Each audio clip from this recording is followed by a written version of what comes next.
So we're going to set the end result, and then we're going to work back from it and say what actions take us towards it and what would good look like. And I've mentioned previously the characteristics of delivered what was asked for and received what was wanted. So the first aspect is the product development activity of I take a bit of action in red and I subject it to some confirmation activity in yellow that said, did I deliver, or did I take the actions that will deliver what was asked for?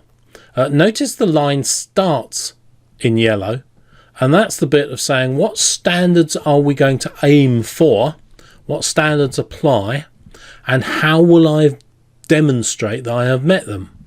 And then I take some action and I apply the standards, and I take some action and I apply the standards, and I end by demonstrating that I have an audit trail from all of the actions that shows that I have been following good practices as I have gone, and I have created what was asked for.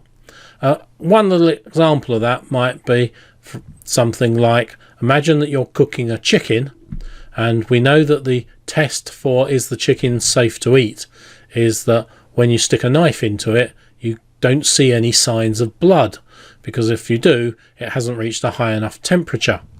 So there's a test that says, has it reached a high enough temperature to kill off any bacteria? Because when it's delivered, it will then be safe to eat. Now, as the recipient of the cooked chicken or whatever other product was coming out of my project, I want to know that the people who did the work had the skills to be checking as they were going through the work. When I receive the result, I'm going to transition or take it into usage, and I am going to be testing that it functions both as a set of components and as a whole integrated component of my future working environment. And at some point I'm going to say, yes, I accept that, I validate that it meets my wants and my needs.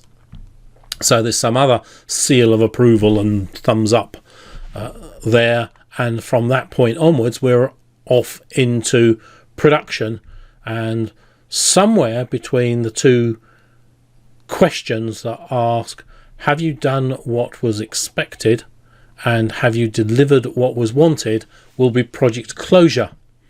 And where you put that project closure is a question that will need to be debated.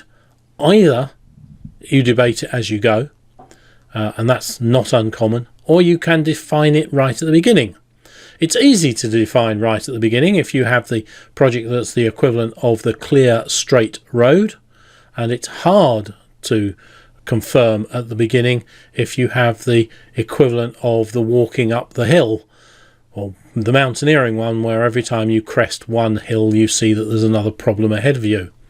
Well, the world's like that, so not all projects have a clear definition of their end point when they start, although every textbook disagrees with that.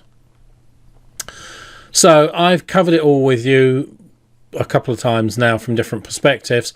I'm going to consolidate it all.